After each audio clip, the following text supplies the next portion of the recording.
everybody, welcome to the Story Lab. This week, we're talking about Christmas while we take a look at the story of some guys who spent more than a year celebrating Christmas.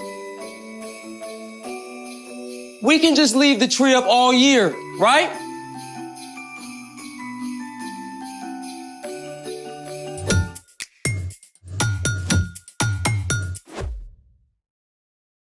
Hey, I'm Carter. And I'm Zeke. We're talking about Christmas, which is celebrating Jesus, God's greatest gift. Gotta be honest, I don't really feel like celebrating. Yeah, it's that weird week between Christmas and New Year's Day. I think we should call it Christmas limbo. Or Twixmas. In Norway, the week between Christmas and New Year's Day is known as Romjul, a peaceful time undisturbed by the outside world. I could use some of that. Oh, it's like that, what's the word? Hygge? Hygge is a Danish word suggesting coziness, comfort, and contentment. This is better. Smells like gingerbread. I don't know. I still feel like I need some direction. Then I've got the perfect project for you. Well, why didn't you say so? Let's make it. So, what are we making? Something to give you direction. A compass. Whoa. Like the kind you take out in the trackless wilderness to find your way home? This one isn't very portable, but it will point north. So, what do we do? Step 1, magnetize a needle. That sounds complicated. It's not. We just need to rub the needle with a super strong magnet. Start with 50 times on one side.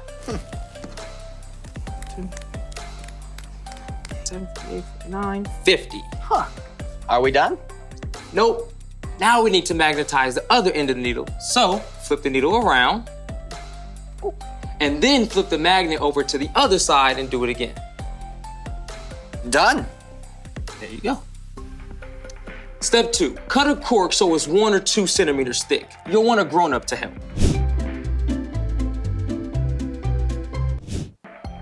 You'll also need a grown-up to help with this part.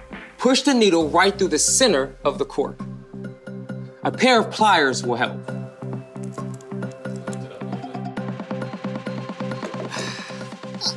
What's next? Actually, this is it. That's the whole compass. Yep, we just need a big bowl of water. Final step, drop your compass in the water and watch it find north. Wait, how will we know if it's actually pointing north? Like this. Oh, a compass. You're gonna guess where north is without looking. What? I never pay attention to where the sun rises or how to get anywhere. Ready, set, northward. North is that way.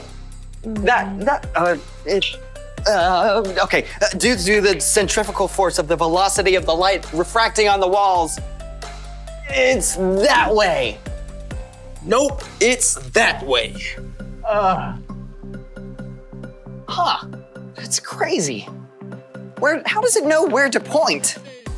A compass works because the Earth is actually a giant magnet. The magnetized compass needle lines up with the Earth's lines of magnetic force. You know, my dad still gets us lost with GPS. Can you imagine making a long trip with just a compass?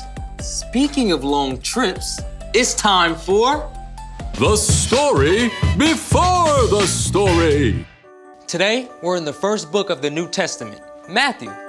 God had a plan to bless the whole world through one family, the Israelites. But God's people kept turning away. At last, they were attacked by foreign nations. Even in this time of trouble, God spoke through prophets and promised to send a rescuer. Then, after hundreds of years, God sent an angel to an ordinary girl named Mary. Mary gave birth to God's son, Jesus, just as God had promised. And that's where our story starts. Take it away. Hey everyone, I'm Erica. So far, God had used prophets and angels to spread the word about Jesus. But the God of all creation can use anything to send a message. And this time, God placed a special star in the sky. Far to the east of Bethlehem, some wise scholars spotted the brand new star. What star is that? I don't recognize it. Because it's off the charts. What about the ancient Hebrew scrolls? We don't know exactly how these wise men knew about the star, but they probably knew of Daniel, who had served as an advisor in Babylon hundreds of years before. They may have had copies of ancient Hebrew scrolls. A star will come from among the people of Jacob. A king will rise up out of Israel. According to Daniel, the time is right. It's party time! Gotta go see the new king! Here's the thing. These wise men may have lived more than 500 miles away from Bethlehem, but they packed up special gifts and set out on a long journey across the desert to see the brand new king. It would have taken them many months. Are we there yet? I spy a city ahead. It's Jerusalem. We can't be far off. Now, you can imagine, when these wise men entered Jerusalem with their fine robes and big questions, they caused quite a stir. Where is the child who has been born to the King of the Jews? We saw his star when it rose. Now we've come to worship him and party it up! This news traveled at hyperspeed to the palace where King Herod lived. Herod had been put in place by the ruling Romans, and he liked to think of himself as big stuff. He was not happy about the news of a new king. Where is this king, this Messiah, supposed to be born? Bethlehem? How do you know this? Well, the prophet Micah writes, "But you, Bethlehem, in the land of Judah, are certainly not the least important among the towns of Judah. A ruler will come out of you. He will rule my people Israel like a shepherd." A ruler? Huh. Oh, really? Well, let's get these, wise men in here. The wise men were brought to stand before Herod. At what precise moment did this star appear? At the perfect moment in time. Just as it was foretold. Yeah, you wanna come and party with us? Go to Bethlehem and search carefully for the child. As soon as you find him, you report him to me. Then I can go and, worship him. Bethlehem was only about 5 miles from Jerusalem. The wise men must have been so thrilled to be so close.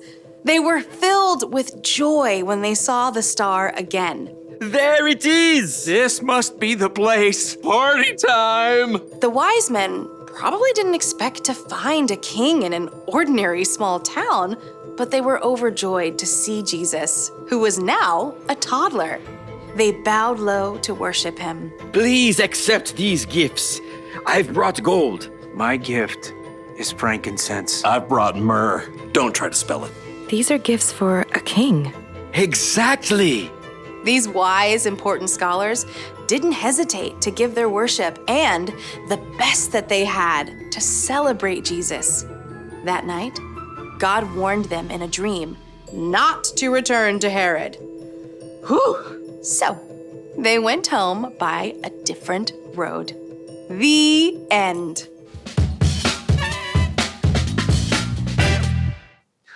What an epic road trip. Yeah, especially since they didn't know for sure what they would find when they got there. Exactly. It was an adventure into the unknown. So what's our part in the story? Well, celebrating Jesus isn't something for just one day or 1 month out of the year. After all, there are so many things wrapped up in God's amazing gift. Because of Jesus, we can have hope, knowing God is faithful. And we can have peace because God showed us there's a plan. And we can have joy knowing God's love is for everyone.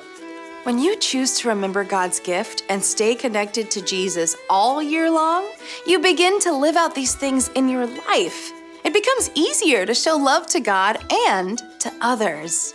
I mean, who says we can't have a little Christmas with our spring break? Or summer vacation. That's right. We can choose to celebrate Jesus all year long. See you next time. So, here's the thing. Celebrate Jesus all year long. He can give you the best direction. Do you think the wise men had a compass as well as a star? Nope, not invented yet. Yeah, this would have been kind of difficult to pack on camelback. Thanks for joining us in the Story Lab. See you next time. Compass, point us to more Rumule snacks. I think it's still pointing north.